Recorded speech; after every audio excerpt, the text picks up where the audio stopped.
Hi all, അസ്സലാമു അലൈക്കും. Welcome back to Rifu's cooking channel. എല്ലാവർക്കും സുഖമാണല്ലോ.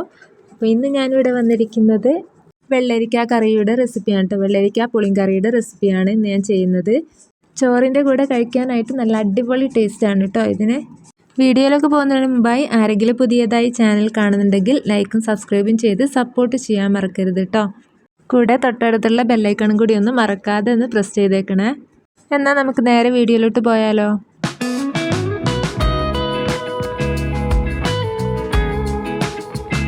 അപ്പോൾ വെള്ളരിക്ക പുളിങ്കറി ഉണ്ടാക്കാനായിട്ട് ഞാനിവിടെ വെള്ളരിക്ക എടുത്തിട്ടുണ്ട് കേട്ടോ. ഇതിൻ്റെ പകുതിയാണ് ഞാൻ എടുത്തിരിക്കുന്നത്. അപ്പോൾ ഇതുണ്ടാക്കാനായിട്ട് ഞാനിതാ ഇവിടെ ഒരു പാത്രം വെച്ച് കൊടുക്കുന്നുണ്ട്. ഈ പാത്രത്തിലേക്ക് ഞാൻ വെള്ളരിക്ക തൊലി കളഞ്ഞ് ചെറിയ കഷ്ണങ്ങളാക്കി കട്ട് ചെയ്തിട്ടുള്ളതാണ് ഇട്ട് കൊടുക്കുന്നത്. അപ്പോൾ വെള്ളരിക്ക മുഴുവനായിട്ട് ഞാനിതാ ഇതിലേക്ക് ഇട്ട് കൊടുത്തിട്ടുണ്ട്. ഇനി ഞാൻ ചേർത്ത് കൊടുക്കുന്നത് ചെറിയ ഉള്ളി അരിഞ്ഞതാണ് കേട്ടോ. ഒരു 4-5 ചെറിയ ഉള്ളി അരിഞ്ഞിട്ട് കൊടുക്കാം. ഇനി വലിയ ഉള്ളിയാണെങ്കിലും കുഴപ്പമൊന്നുമില്ല കേട്ടോ. പിന്നെ ഞാനിതിലേക്ക് ചേർത്ത് കൊടുക്കുന്നത് മുളകാണ്. പച്ചമുളക്, ചീരാമുളകില്ലേ, അതാണ് ഇട്ട് കൊടുക്കുന്നത്. ഒരു 5-6 ചീരാമുളക് ഇട്ട് കൊടുക്കാം. ഇനി വേണ്ടത് വെളുത്തുള്ളിയാണ് കേട്ടോ. വെളുത്തുള്ളിയുടെ 1-2 അല്ലി ചതച്ച് ഇതിലേക്ക് ഇട്ട് കൊടുക്കാം. അടുത്തതായി ഞാനിതിലേക്ക് ചേർത്ത് കൊടുക്കുന്നത് മുളക് പൊടിയാണ്. 1/2 ടേബിൾ സ്പൂൺ മുളക് പൊടി ഞാനിതിലേക്ക് ചേർത്ത് കൊടുക്കുന്നുണ്ട്. ഇനി ഇതിലേക്ക് ആവശ്യത്തിനുള്ള ഉപ്പ് കൂടെ ചേർത്ത് കൊടുക്കാം. ഇത്രയുമായി കഴിഞ്ഞാൽ ഇതിലേക്ക് ആവശ്യമായിട്ടുള്ള വെള്ളവും കൂടെ ചേർത്ത് കൊടുക്കാം. ഒരുപാട് വെള്ളമൊന്നും ഒഴിച്ചു കൊടുക്കേണ്ട ആവശ്യമില്ല. നമ്മൾ എത്രയാണോ വെള്ളരി എടുത്തിട്ടുള്ളത് അതിൻ്റെ പകുതി വെള്ളം ഒഴിച്ചു കൊടുത്താൽ മതി കേട്ടോ. കാരണം വെള്ളരിക്കയിൽ നിന്ന് തന്നെ വെള്ളം ഇറങ്ങി വരുന്നതാണ്. അപ്പോൾ കറിയിലേക്ക് ആവശ്യമായിട്ടുള്ള കുറച്ച് ഇൻഗ്രീഡിയൻസ് ഒക്കെ ഇട്ട് കൊടുത്തിട്ടുണ്ട്. ഇനി ഇത് നല്ലപോലെ ഒന്ന് ഇളക്കി കൊടുത്തതിന് ശേഷം നമുക്ക് മൂടി വെച്ചിട്ട് വേവിച്ചെടുക്കാം.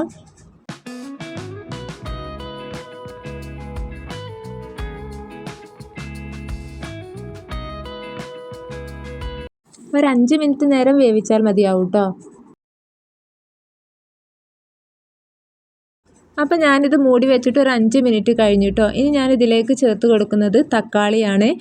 അപ്പോൾ ഒരു തക്കാളിയുടെ പകുതിയാണ് ഞാൻ ഇതിലേക്ക് ചേർത്ത് കൊടുക്കുന്നത്. അപ്പം ഞാനിതിലേക്ക് തൈര് ഒഴിച്ചു കൊണ്ടിട്ടാണ് കേട്ടോ കറി വെക്കുന്നത്. അതുകൊണ്ടാണ് 1/2 തക്കാളി എടുത്തിരിക്കുന്നത്. തൈര് ഒഴിക്കാതെ കറി വെക്കുന്ന സമയത്ത് നമുക്ക് 1 തക്കാളി 1.5 തക്കാളിയൊക്കെ ഇതിലേക്ക് ചേർത്ത് കൊടുക്കാം. അപ്പോൾ ഇത് ഇളക്കിയത് ഇത്രയും മതി. ഇനി ഒന്നുകൂടെ മൂടി വെച്ച് നമുക്ക് വേവിച്ചെടുക്കാം. ആ സമയം കൊണ്ടിട്ട് നമുക്ക് ഇതിലേക്കുള്ള തേങ്ങ അരച്ചെടുക്കാം. അപ്പം ഞാനിതിലേക്ക് 1-1.25 കപ്പ് തേങ്ങയാണ് എടുത്തിരിക്കുന്നത്.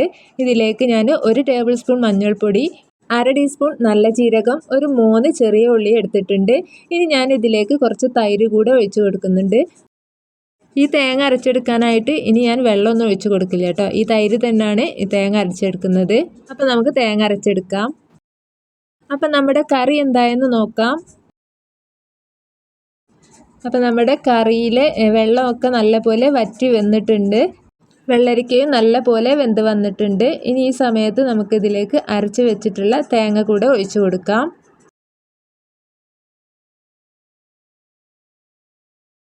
തേങ്ങ തൈര് കൂട്ടി അരച്ചത് കൊണ്ടിട്ട് തന്നെ കുറച്ച് തിക്കായിട്ടാണുള്ളത്. നമുക്ക് കുറച്ചുകൂടെ വെള്ളം ഒഴിച്ചു കൊടുക്കാം കേട്ടോ. കുറേ വെള്ളം ആകുമ്പോൾ കറി കുറച്ചുകൂടെ നീണ്ടുപോകും. അപ്പോൾ ഈ കറി കുറച്ച് കുറുങ്ങനെയാണ് ഉണ്ടാവേണ്ടത്. തേങ്ങ ഒഴിച്ചതിന് ശേഷം ഇത് നന്നായിട്ടൊന്ന് ഇളക്കി കൊടുക്കാം.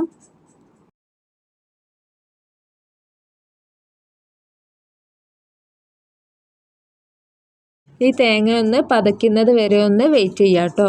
അതിനുശേഷം നമുക്കിതൊന്ന് വറവിട്ടെടുക്കാം. അപ്പം നമ്മുടെ തേങ്ങയൊക്കെ ഇതാ നല്ലപോലെ തിളച്ച് വരുന്നുണ്ട്. ഒരുപാട് നേരം തിളപ്പിക്കാനായിട്ട് വെക്കരുത് കേട്ടോ. അങ്ങനെ വെക്കുമ്പോൾ വെള്ളം വേറെ ആയിട്ടും തേങ്ങ വേറെ ആയിട്ടൊക്കെ വരും.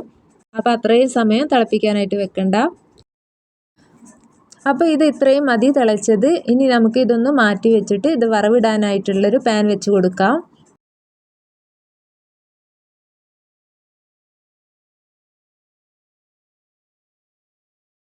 അപ്പം ഞാനിത് വറവിടാനായിട്ടൊരു പാൻ ഇതിൽ വെച്ച് കൊടുക്കുന്നുണ്ട്. ഇനി ഇത് ചൂടായി വരുന്ന സമയത്ത് നമുക്കിതിലേക്ക് 1.5 ടേബിൾ സ്പൂൺ വെളിച്ചെണ്ണയാണ് ഒഴിച്ച് കൊടുക്കുന്നത്. അപ്പോൾ എണ്ണയൊക്കെ ചൂടായി വന്നിട്ടുണ്ട്. ഇതിലേക്ക് 1 ടീസ്പൂൺ കടുക് ചേർത്ത് കൊടുക്കാം. അതിൻ്റെ കൂടെ തന്നെ കടുക് ചൂടായി വരുന്ന സമയത്ത് 1/2 ടീസ്പൂൺ ഉലുവയാണ് ചേർത്ത് കൊടുക്കുന്നത്. അപ്പോൾ കടുകൊക്കെ പൊട്ടി ഉലുവയുടെ നിറം മാറുന്ന സമയത്ത് നമുക്കിതിലേക്ക് 2 വറ്റൽമുളക് കൂടി മുറിച്ചിട്ട് കൊടുക്കാം. അതിൻ്റെ കൂടെ തന്നെ കുറച്ച് കറിവേപ്പിലയും കൂടെ ചേർത്ത് കൊടുക്കാം.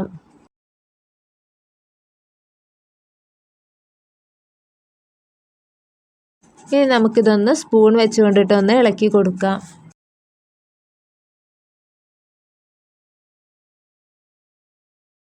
അപ്പോൾ ഇത് ചൂടായത് ഇത്രയും മതി കേട്ടോ. ഇനി നമുക്കിത് കറിയിലേക്ക് ഒഴിച്ചു കൊടുക്കാം.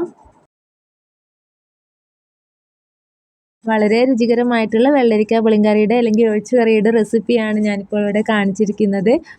തീർച്ചയായിട്ടും എല്ലാവരും ഇതൊന്ന് ട്രൈ ചെയ്ത് നോക്കണം. ചോറിൻ്റെ കൂടെ ഈ ഒരു കറി ഒഴിച്ച് കഴിക്കുകയാണെന്നുണ്ടെങ്കിൽ വേറെ ഒരു കറിയുടെയും ആവശ്യം വരുന്നില്ല കേട്ടോ.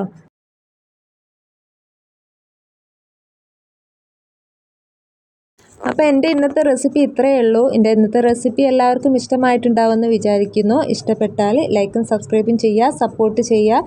തൊട്ടടുത്തുള്ള ബെല്ലൈക്കണും കൂടി ഒന്ന് മറക്കാതെ പ്രസ് ചെയ്യുക. പുതിയൊരു വീഡിയോയുമായി വരുന്നത് വരേക്കും എല്ലാവർക്കും ബായ്.